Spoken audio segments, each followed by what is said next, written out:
Support MBN, Montalvo Broadcasting Network, and shop with us over at Montalvo Store.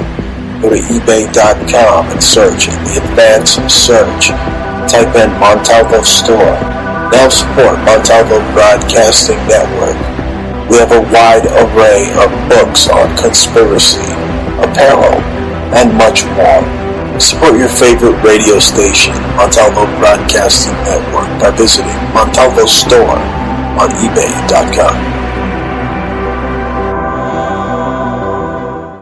Tribal, primitive, rustic, Burning Man, punk rock, conceptual subculture for the edgiest, most cutting-edge designs of jewelry today. Go to etsy.com/shop/conceptual subculture, or one word, either by going to Google or search Etsy, ETSY.com, and type in one word, conceptual subculture. You will find the hottest designs using natural stones with wire wrap rings, rough, raw, genuine, semi-precious gemstone jewelry, solid sterling silver, copper, leather, orgonite, bracelets, pendants, chokers, men's copper cuffs with sterling accents, eco-friendly, repurposed, original, one-of-a-kind design earrings. Support MBN by going to Conceptual Subculture on Etsy. Go to Antique Obsessions for the hottest in jewelry, antiques, repurposed, solid sterling silver, one-of-a-kind, handmade by Bruce and Jaja. Go to our Facebook, which is Antique Obsessions, or you can go to Etsy.com and go to Antique Obsessions, one word, or type it into your Google and find us there. Thanks. Bruce Montalvo. Continues to spread conspiracy theories. Pension for promoting bogus conspiracies as though they were fact.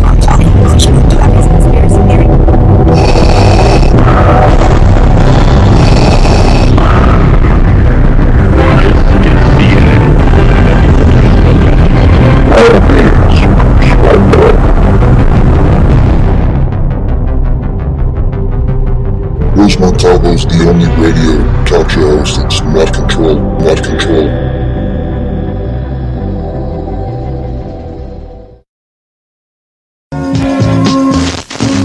This seal is a symbol of good television. It signifies Montalvo Broadcasting Network. Observes the high standards of programming and advertising recommended by the Television Code of the National Association of Broadcasters. Let's get ready to rumble!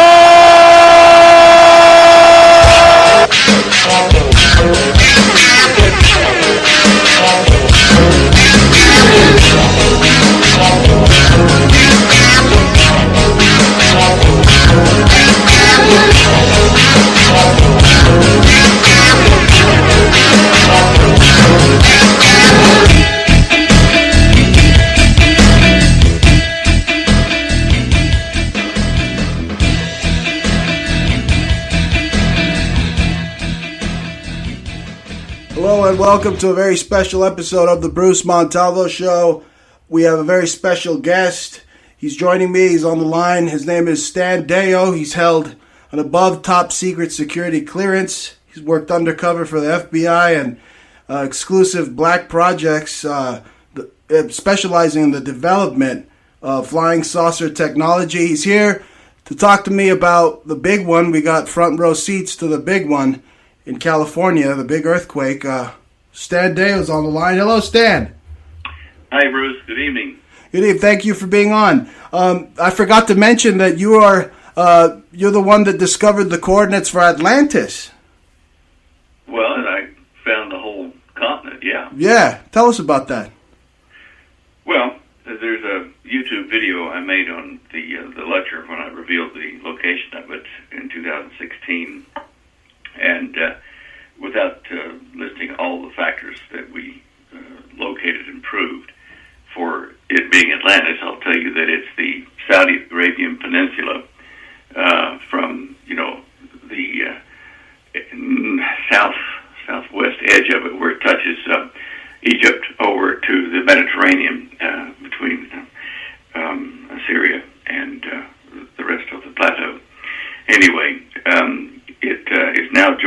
land in one or two places for sure. But before it was destroyed, there was a complete waterway around the whole Saudi peninsula. It was a Saudi continent, if you wish, and the island where Poseidon had his castle built and where he lived with Gato, his wife, according to the Platonic documents in the Critias and Timaeus debate. That island, I found that, it's called Dammam Island. Wow. It's now joined to the main body of Saudi Arabia because of the sand deposits after the great horrific flood that caused it to sink down 2 miles on the southeast corner of it, which was into what's now the Indian Ocean. And so yeah, it's all of that. I found everything that Plato gave us a clue about where the mountains were, where the trees and forests were, where the river cuts were coming from the mountains down into the fertile plain and towards the island where Poseidon lived. Right. I found the water supplies, the hot and cold water supplies that he spoke of underneath Dammam Island. It's the only place that's got those in all that area. So yeah, it's where it is, and it's big. And it was a place where humans were crossbred with off-worlders. Even the Bible talks about in Genesis 6 that the Nephilim were half human, half off-worlder. And it just, that's where the Greeks got their names and their information on the demigods of the Greek culture. And advanced technology beyond our wildest dreams. I mean, I've seen depictions of people in Atlantis or the gods there using laptops or something like that. Well, I don't know where you saw those pictures. I didn't. Well, she could have been opening up a pizza box too. Anyway, let's get into something very scary. The big one, and that's in California. The big one they're always talking about. I looked in Google. It says for sure.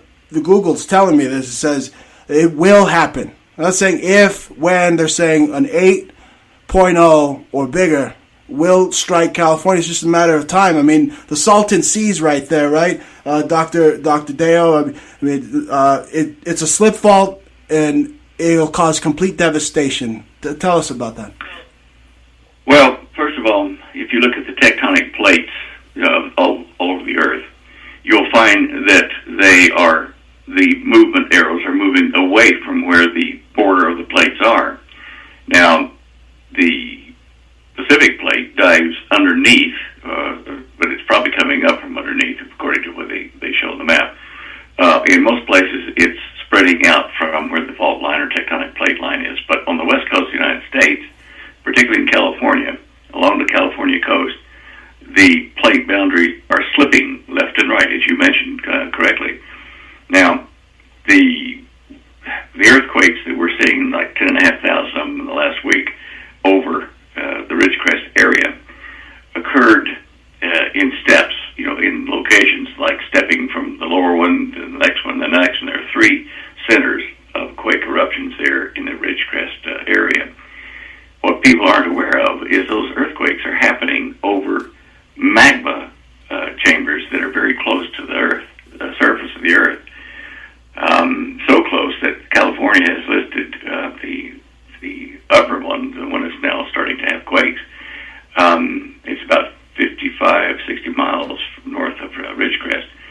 They listed that area there as a source for ground heat for thermal production of electricity by running pipes down into it and pushing water down into the hot magma, getting the steam back out, and it's a thermoelectric power source.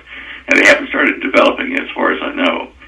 But it is a concern that all these earthquake clusters are occurring on top of this long series of magma chambers. No volcanoes yet.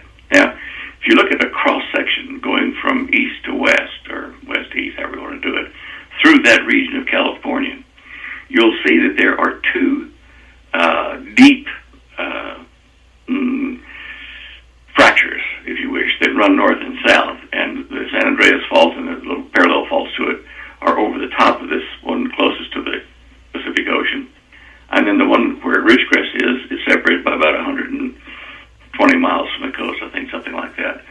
And if you look at it from the side view in that cross-section, you see that both of those to the plate movement that is in California. It's kind of like north-south. It's drifting south and down toward the core of the planet, and only on the Pacific side of it. Now, this means that as the tendency of the West Coast to break off or to crack and fracture into a bunch of little islands, as that starts to get close to its actual happening, where floods occur and earthquakes, you're also going to see a long series, maybe 7 volcanoes erupting at once, all down through California. Wow. Now, they're also over magma pools as well. But what you watch is not only that, which is under the San Andreas Fault, but the one that goes through Ridgecrest. And you don't hear much about that. And the fact that we're getting so many right now, and that cluster is so long, it's a 52 to 60 mile long quake field. Not just one quake, but over 10,500. Today there've been over 1,500 before we even got to air today. Right, it's very mysterious how there's not that much devastation there in that area, the Ridgecrest there, the Searless area. It's China Lake also, the advanced weapons base is there. I mean, could that be connected? I mean, we have many sightings as of late in that area, UFO sightings, and as they seem to be connected with earthquakes and UFOs. We have the base there. It's being I don't know if it's being attacked. Could it be also that they're being attacked? That maybe some enemy is shooting underwater ICBMs at those areas, or who knows? Are they doing some type of test? I'm just speculating here. Well, I don't know if there's something happening underground. I don't think China Lake is responsible for it, but there have been rumors for a number of years now that there might be a sea connection underground from the Pacific into the Mojave Desert in Nevada. Now, understand that these earthquakes at Ridgecrest, you're really on the north end of the Great Mojave Desert, so there's not a lot of people or industries there that could be affected and damaged by this. But the fact that we're seeing the gap widening there, from east to west, it's widening underneath all these earthquakes. They said there's a hole, right? Isn't there a giant crack? Of the left side of the plate over near the ocean, it's widening the crack. And that tells us it's getting ready to release and break off chunks. When it comes unzippered like that, then you've got a problem, and it's coming soon. Oh, yeah. This is mass devastation we're talking about, Stan. I mean, they have, for some crazy reason, they managed to put all these nuclear power plants on all the main, fault lines up and down California. I mean, you have Santa Onofre, all these nuclear power plants there. I mean, if something goes off, you have the capacity for mass devastation. The nuclear power plants are in California. They're all on the fault lines, and that could be very dangerous if something cataclysmic happens. They don't intentionally put them on a fault line to put them at risk. They go for water supplies that are flowing water, a certain amount of it, so they can cool the reactor. Right. Makes sense. Now, sadly, where these river and water flows are in weak spots of the crust that have been eroded by the water flow, or actually were wrinkled up to give the water a place to flow. So it's a catch-22. If you build it to get the water, you're going to be building close to weak spots in the surface of the earth. And we've got over 100 of these things placed across the country.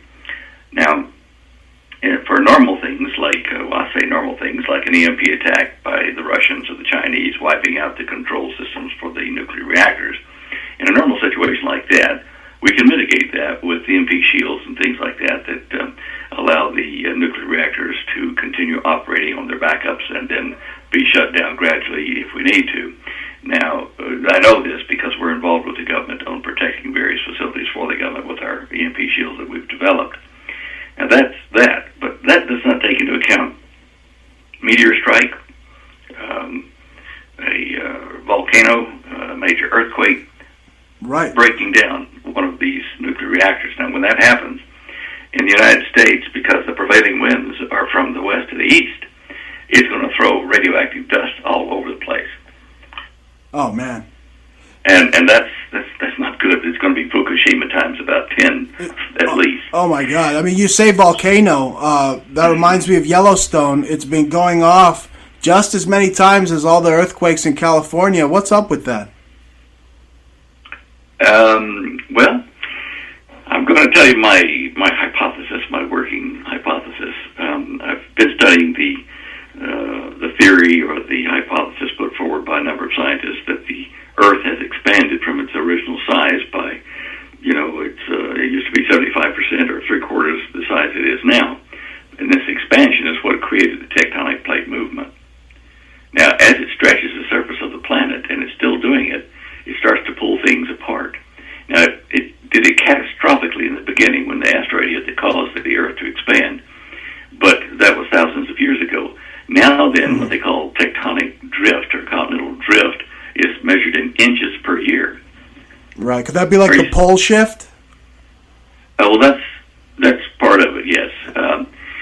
The North Pole is moving rapidly toward Siberia, and it has been for the last 20, 25 years, and it's really accelerated recently. So you're looking at a movement of the pole about 30 to 35 miles a year, which is pretty fast.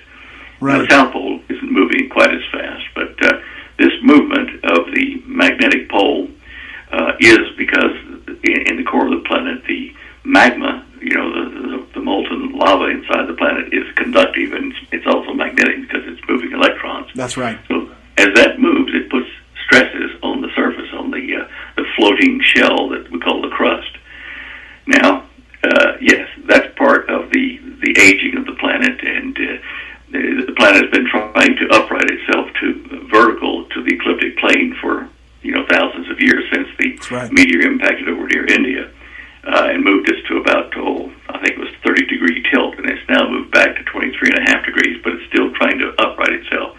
And this is taking energy from spin and all kinds of things. It's a complex equation, but because of this, we're seeing the stretching of the Earth, and it's forming cracks over magma zones, usually over land masses instead of in the bottom of the ocean, but that's occurring in some places too because it's thinner there. Wow. California, in 1996, I think it was, I have it on our website there on standeyo.com. If you go to the website, you'll see up at the top a bunch of orange tabs which have titles in them like special reports or astrophysics or whatever, but go to the one to the right there that says Dream Visions and click on that. When you get there, you're going to see where I've recorded 8 of the dream visions I've had, but I've had like 10 to 12 of them over the years. And these are recorded because they concerned the whole world and people rather than personal things. And the 8th one I've listed down there, which is from 1996, is volcanoes erupt in California. Now, when I had that dream vision, I was up in the air, and it was nighttime, and I was over the Pacific, up close to the northern part of California, and looking down toward San Diego, way down like that, down the coast. Right. And I saw 7 volcanoes, maybe 8. Wow. All going off at once. And they were throwing ash and debris and fire-burning stones just all over the roads and everything, so people couldn't escape to go east across the mountains to get away from it. And this string of volcanoes went all the way down to, I think, to Mexico City, to Popocatépetl as well. Now, in the dream, excuse me, I saw my brother and his family trying to get across in a car in the SeaTac region up near Mount St. Helens, which is not California, of course, but still it was having a problem with the volcano erupting. And the ash was so wet that it made the mountain pass roads and stuff very slippery. And his car had gone around a corner and slipped off, and they were trapped down. Oh, my God. Where the car went off the road down into a gully. And I thought, well, gee, they need a rope for somebody to pull them out. And then I went on to watch the rest of the volcanoes. Now, I talked to my brother because he, at the time, lived in the SeaTac area. He was a doctor there. And this is back in 96, right? So it's like 10 or so years after that, he said, well, I think I'm going to move the family over to the other side of the country, to Maine, which he did do next to a lake there. So, fortunately, he did move for whatever reason, whether he believed me or not. But I saw this, and then I had another dream. There's more to that dream vision. You can read it if you go to the website. But then I had that was in 1996 as well. I had 3 or 4 of them in that period of time for various things, but the one, it's called It Begins Now, I think. Yeah. In that dream vision, I was standing in looked like Colorado, the map I was looking at, in a kind of a deserty type area, but to my right or to the east, in that little area where I was, there were a bunch of pup tents, one-man pup tents, and each pup tent had a cot in it with a person sleeping, and each person sleeping had like spider web over the top of them, wow, like a cocoon, and they had an alarm clock on a little nightstand next to each cot, and the alarm had already gone off, and people hadn't waked up. So I was going around pulling the spider web off, reaching through the web, which I think probably meant the internet web. Right. And the cosmic web. Say again? The cosmic web. Well, whatever, yeah. And there were maybe 200, 300 people that I went around and woke them all up, pulled them out of their things that you've overslept. Come on, it's almost time. And they gathered in front of me in a tight-knit group, standing, and they were to my east of the United States, and I was in front of them, and I said, okay, now look, and I turned to the west to look at Northern California, and as it started, there were little small amounts of something burning like flames behind it. It wasn't like a streaking comet or a streaking meteor or anything like that. It was like something on fire with a wiggly fire tail behind it. First there was 2 or 3, and then 4 or 5, and then suddenly it became a storm of these burning ash-type things falling down over Northern California. Wow. And it was so bright, for we were we're in Colorado, and that was in Northern California. I know that big volcanoes can reach, their plumes with all the hot ash and the burning pieces can reach 45 kilometers into the sky, maybe even up to 50, but that's about the maximum. So it's possible we could probably see some large eruptions on the California coast, even over here in parts of Colorado. Sorry. Wow. Now, I turned around to these people, and they were what the Bible calls watchmen. They represented congregations of Christians all over the country. And I turned to them, I said, now go back to your congregations and tell them it begins now. And their faces, as I looked at them, were alight with these flickering fire light coming from these things falling behind us over in California.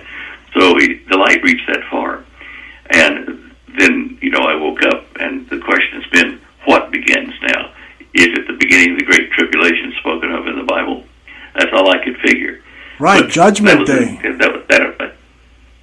Say? It could be Judgment Day, you're right. For California. I put it down on the internet, and back in '96, I still left it there, and just thought about it in the last couple of days again, because holy cow, what we're talking about is earthquakes that are happening because the plate on the west coast is starting to split and letting the magma reach the surface. That's what forms a volcano. So I'm expecting to see not only Mount St. Helens, but all in the northern part of California and as far down as Ridgecrest area, 6 or 7 volcanoes erupt. Some that we already know about, maybe a couple new ones, because of this splitting of the surface. And I put the two together there and thought, wow, that must have been what I saw and what I was showing those people. It begins now. And now, that doesn't mean that I think that California and all West Coast is going to suddenly drop into the ocean like, in that 2012 movie or whatever it was. But I do think we will start to see massive numbers of fractures or earthquakes, surface quakes, and we will see reactivated volcanoes. We'll see magma flows, Lahar flows up toward the north. We'll see mass panic as people try to escape this. They've left it too long. And certainly there will be islands formed. I think there will be areas that will subside and water will flow into them from, from the volcanoes, from rain condensing, all that kind of stuff. And we'll end up with a bunch of islands that are fractured apart. Some will sink, some will not, but they will have, higher coastlines. Wow. So this is what I see from my dream visions. And in the time of 96, 97, I also had a dream vision about a place I'd never been to, didn't even know it existed, in North Island, New Zealand, at Lake Taupo, which is a caldera, And I actually flew over there with my wife to prove that I was there in the vision. I could identify buildings, houses, people, everything. And I went to their equivalent of our USGS. They call theirs the GNS. And I said, look, guys, I'm going to tell you what I saw in the dream vision. I know it's not scientific, but there's steam coming out of the ground around Lake Taupo. We walked over it ourselves, and there's steam coming out of the grass in the yards about 300 feet away from the shore. Wow. I said, it's getting hotter there, and you ought to check that. And so they said, well, we haven't got the budget for it, even if we thought that we should. So I did the Art Bell show from there that night, and I told what was going on. Well, apparently so many people heard it, and it was a frightening thing, because that eruption that I saw was going to wipe out half of the island, that I got a call a couple of days later from the New Zealand Tourist Bureau who said, we don't want you to ever come back again and talk about, the island erupting. It's bad for business. So people were listening, but that was in 1996. Wow. And now here we are 23 years later, and the mechanism for the United States and for New Zealand is forming. The earthquakes are occurring in what they call the zipper zone of North Island, from White Island down in there and up in the Kermadec. New Zealand is starting to worry about the big one there as well at Lake Taupo. So all these things that I saw back in the mid-90s, 96, 97, are starting to happen now, which is really kind of bizarre, I guess. Yes. Okay, well, I'm going to try to wrap this up. We've had Stan Deyo on the line. We have Greenland. The ice is melting. All that water is coming down. They've been reporting, and now we have hurricanes about to hit Houston again and New Orleans. I mean, is that all interconnected too, with all these quakes we're seeing and all this extreme weather? There's something else going on because the ultraviolet spectrum from the sun has changed, and we're getting a different kind of UV radiation, different bandwidth. And if you'll notice, a lot of people across the United States that have their own gardens or are farmers and stuff are telling you this is a crazy year because the bees are not pollinating like they should. The crops are not, when they do get them, are small and kind of atrophied for normal fruit or vegetables or whatever. We're seeing the same thing here at our house. I mean, our tomatoes are too small; they're coming out late. I had to pollinate by hand with a paintbrush, a little stiff brush. Oh, man. Pollinate every one that was going to produce a tomato. Our watermelons and vine-type plants are just now about a foot long after 8 weeks of being in the ground. They're just changes. The red ants, we're seeing these fire ants in abundance here and across over in Tennessee and some of the coastal states over there on the East Coast. There are things happening that are due to a multitude of things. The sun, the different frequencies coming from that, and I think the magnetic field spinning like it is changing the migration pattern of birds and bees as well. Wow. There's just something totally wrong with our whole weather. It's extreme. And I think it's preceding a pole shift. It's crazy. I've seen this in movies like Volcano and then San Andreas in 2012, like you mentioned. It's like a warning. What kind of warning can you give the Californians right now that are listening? If they're listening, because they're probably out catching some tasty waves or something. I don't know. I mean, what can we tell these people to wake them up, to shake them out of their idiocy? Because I'm on the line with my family as well, telling them to get the hell out of there. Dr. Deyo, I've had visions too of my daughter being disappeared in this great big one that I feel coming as well. I mean, what can we do to wake these people up? I don't know what we can do to wake them up, but what you and I should, both suggest to them is that they sell property that they have so that they can move east as quickly as they can before it goes out and nobody wants to buy it, to convert your assets and start heading over the mountains over to at least the west coast, maybe west face or the east face of the Rockies. Get that far over, because there's going to be horrific migrating problems with the crowds that do get away from when it starts to break up. Right. You don't want to be there, and I can't stress that hard enough. But even the USGS has told people, 10 years ago, within the next 30 years, which is now within the next tomorrow or 20 years hence, the big one's going to happen. Well, the big one is only part of the problem. And you can't come out as a government and say, as the USGS, and say officially, it's going to happen on this date or between these two dates, and bend over and kiss it goodbye, because the following anarchy that would come would destroy the country, even if you didn't have, the earthquake or the volcanoes that they're talking about as a potential. Yeah. So I'm telling people, be wise. Look at all of the official kind of subtle warnings saying how many years you've got, okay, but it will happen. And the USGS has said positively, within the next 30 years, that was about 10 years ago, the big one is coming. And when you get a warning like that, you don't want to sit on it. Exactly. I told my brother, and he kind of went, oh, yeah, right, back in 96, but eventually he did move his family out and move his practice over east. The wise people will listen to this and start making arrangements to get out of it. There's no way you want to be over there and try to, have emergency prep and that kind of stuff to stay there. You want to get out of California, out of the West Coast entirely. All hell's going to break loose. Thank you so much, Stan Deyo, for being on my show. I'm sorry about some technical difficulties, but where can my audience find your research, your work, and so much more? Just go to our website every day. It's called standeyo.com, STANDE.com.